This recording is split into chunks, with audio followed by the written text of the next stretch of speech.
Opposition parties in Cape Town boycotted the city's first council sitting of the year, demanding the immediate removal of two senior members of the mayoral committee, JP Smith and Xanthea Limberg.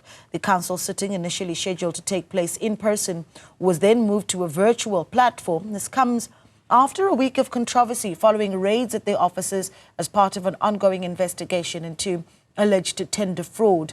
Newzroom Afrika's Nasiphi filed this report. Despite the boycott of the first council sitting in Cape Town, it proceeded as planned on a virtual platform. Mayor Jordan Hill-Lewis defended his decision to keep mayoral committee members JP Smith and Xanthea Limberg. Opposition parties are accusing the Democratic Alliance of being inconsistent after action was taken against former Human Settlements MMC Malusi Boy following a police raid in March 2023. In the previous case, on the day of the search warrant execution, I received a detailed briefing about the evidence that was in place already. It was evidence around the school fees being paid, the evidence around certain transactions at Louis Vuitton, and all the things which have now come out in the court are the things that were shown to me on that first day. Is the length of time that these things take.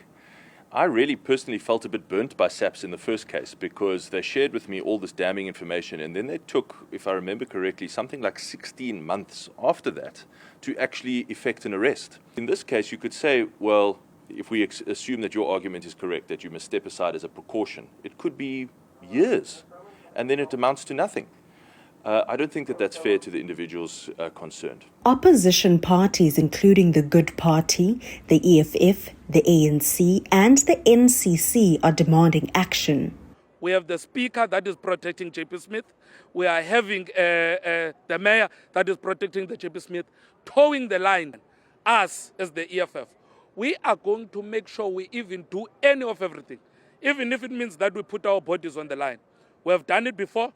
We will do it again, and we are not going to stop up until JP Smith and his girlfriend, Xanthea, are removed. 5 opposition parties in the provincial legislature are set to meet the provincial police commissioner to address concerns about the leaking of information. The Democratic Alliance as a whole, from their highest level, I mean, Helen Zille, almost the de facto leader of the Democratic Alliance, has embraced this narrative that the raids that were conducted on the offices of Limberg and Smith were politically motivated, and also that she was aware of these raids from late last year. The allegations taint the investigation, and the provincial commissioner, we are seeking assurance from the provincial commissioner that this is not a politically motivated operation, and to address the apparent leaks from the operation to the Democratic Alliance at the highest level. On Newzroom Afrika on Channel 405, I'm Nasiphi in Cape Town.